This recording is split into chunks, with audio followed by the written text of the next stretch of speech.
setting up the math to victory, but is it really over after today? Well, here to break down where things stand and what's up for grabs today, Scott Rasmussen, political analyst and founding president of STIRK, joins us. Thanks for always getting up so early. We appreciate it. Happy to come see you, Abby. And today's a big day. I mean, we say every primary is make or break, but I really feel like today is a make or break. This is, I've been talking about it for weeks. This is where we'll learn what's going to happen next. So here's where things stand now.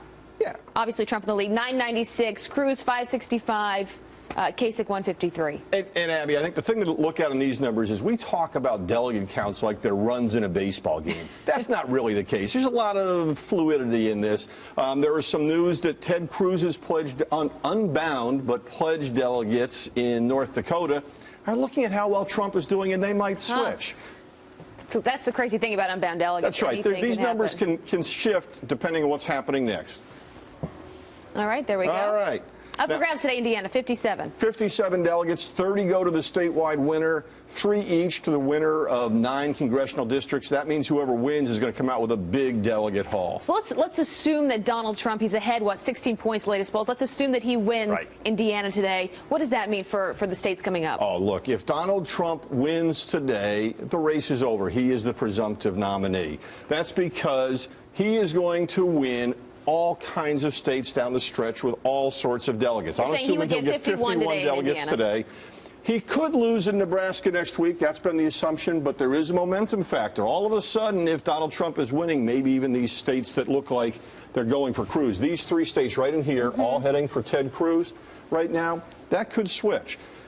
Race ends in California. This is the big one. That's if he gets Indiana, you have the momentum to go on to take California. Exactly. And look, I'm saying right now, if Donald Trump wins tonight, he ends up with 1,295 delegates.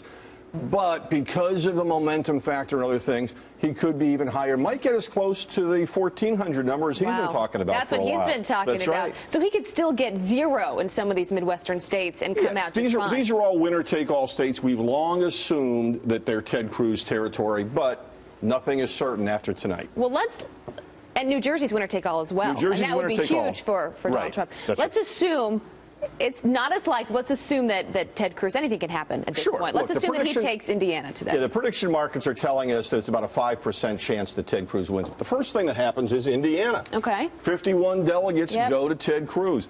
And then if you begin to look at this map, you see all kinds of states where Ted Cruz could be doing well.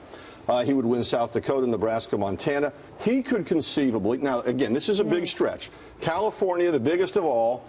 If Ted Cruz shocks us all, and everybody would be surprised tomorrow morning, we'd have to rethink the whole race. Maybe he could do the same thing again in California. Now, the number I show here, he would end up with 899 delegates.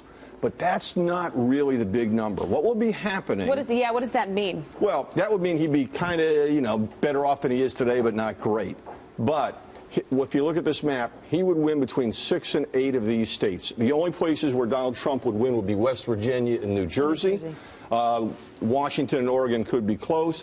If Donald Trump is losing 6 or 8 of the last 10 states, Ted Cruz would end up with 71% of the delegates that are left right now.